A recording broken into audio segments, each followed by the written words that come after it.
Let me ask you a question. Have you tried out Kachina yet? She's the newest character in the line of free characters that we get for essentially existing. She also acts as a great introduction to all of the new mechanics that we have in Natlan, including Night Soul, and dinosaurs, and all that jazz. But I'm getting a bit ahead of myself. Let's take some time and get to know this tiny Geo go-karting menace, shall we?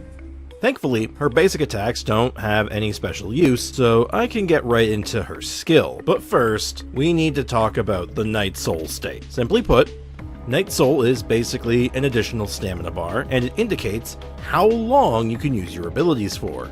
It has different effects and interactions with each Natlan character. However, for Kachina, it's actually quite simple. Activating her skill summons her Mario Kart from Rainbow Road, and it will attack nearby enemies around it, while also acting as a Geo-construct. Holding the skill, or pressing it again after activation, will make Kachina ride the go-kart, allowing her to attack quicker and deal more damage, while also draining the Night Soul faster. This also increases your movement speed and allows you to climb walls. This turbo twirly go-kart thing is the bread and butter of Kachina and scales purely with defense. So while dealing her damage, she gets to be fairly tanky while doing so as well. This is a pretty cool skill, as it allows her to do double duty with her skill. She can be an on-field DPS or an off-field support. Her burst, on the other hand, is a simple defense scaling AoE nuke that leaves an area that empowers Turbo Twirly. Most notably, it increases the area effect of her skill, so she can hit an even larger area. Very simple, right to the point. This burst has very high defense scaling, so it can potentially hit very hard. For her first passive, we get to talk about Night Soul again. When any party member activates a Night Soul burst, Kachina gets 12 seconds of bonus 20% geo damage. Now, what's a Night Soul burst?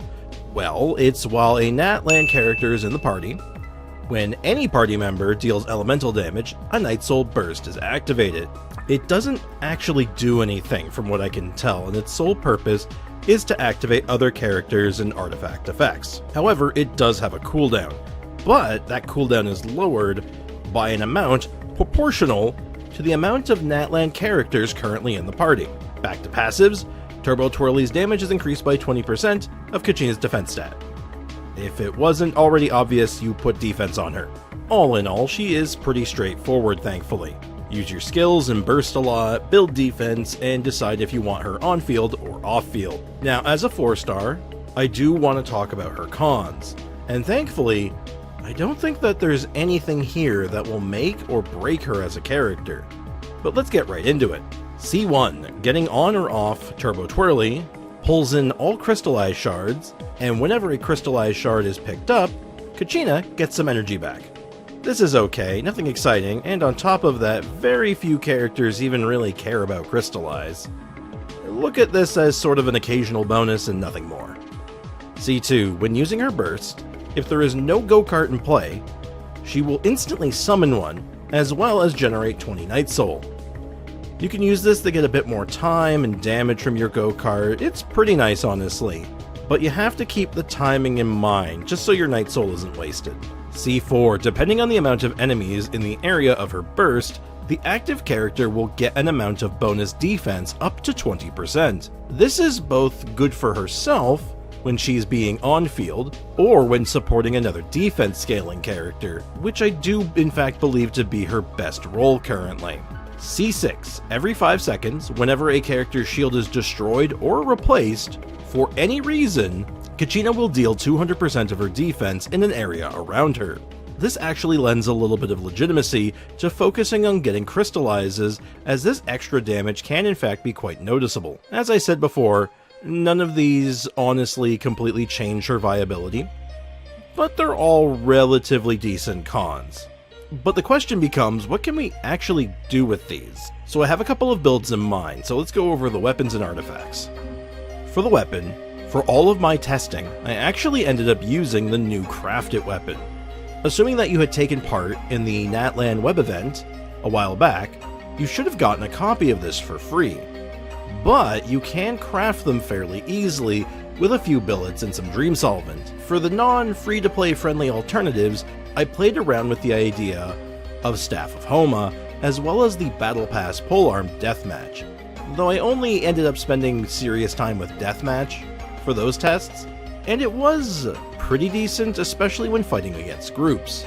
But now for the interesting part, let's talk about artifacts, shall we? Because this is where things get kind of weird. With Natlan, we got a couple of new artifact sets that are specifically for the Natlan lineup.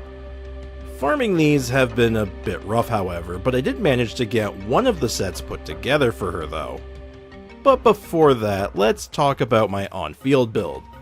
Since I lack the new Natlan DPS set, I actually opted for a very basic Opulent Dreams build, focusing on defense and crit stats where I could get them. This classic defense-based Geo set thankfully still holds up rather well, and allows her to be an on-field carry with a moderate amount of success. There's a lot of text here, so I'll summarize real quick. While off-field, or when you deal Geo damage, you accumulate stacks. For each stack, you increase your Geo damage and defense. Here's the stats for the DPS build. Quick note, you could use this build just as well for a support or off-field DPS build, but for my money I did opt to use the other set just for some variety. Speaking of the new set, I used this set for her off-field build, and I have to say, this set may justify always having a Natlan character on standby for most teams. It's that powerful.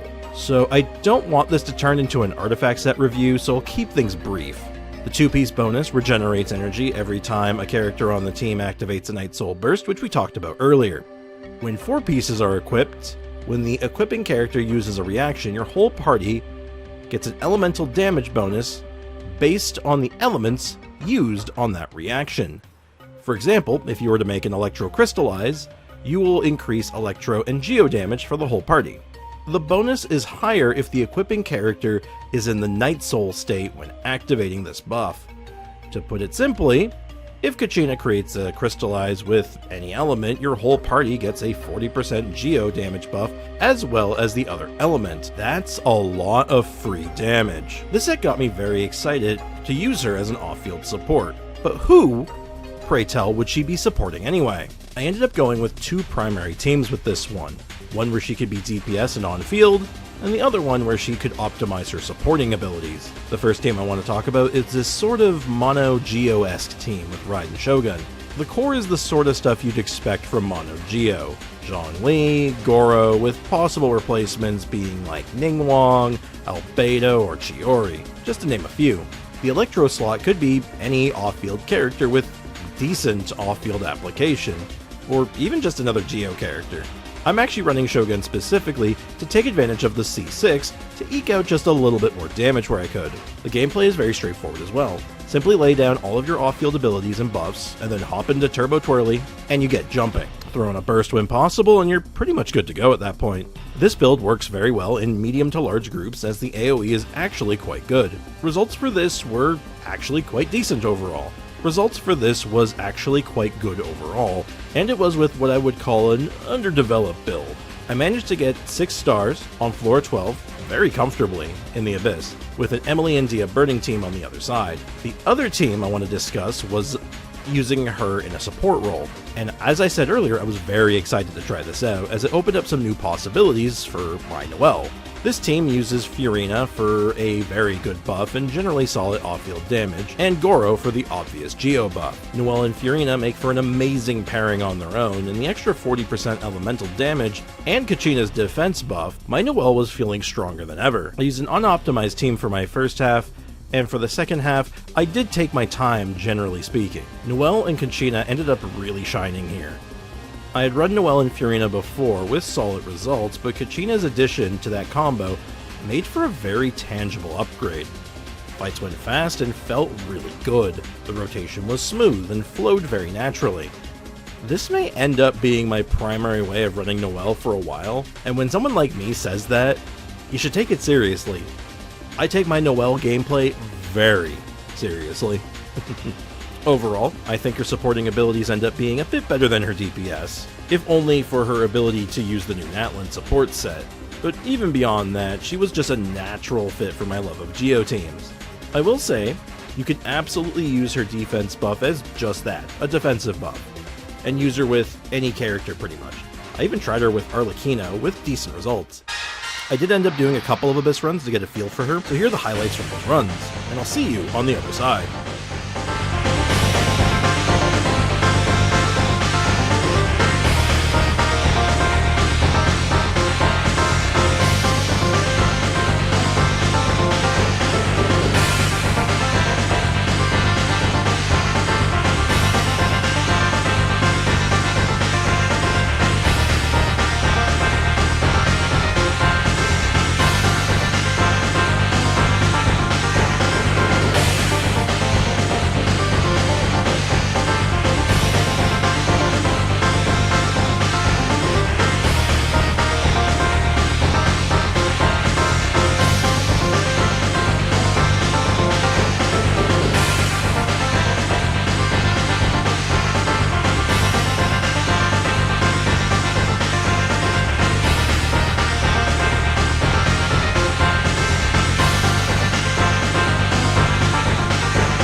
Kachina ended up being a very pleasant surprise.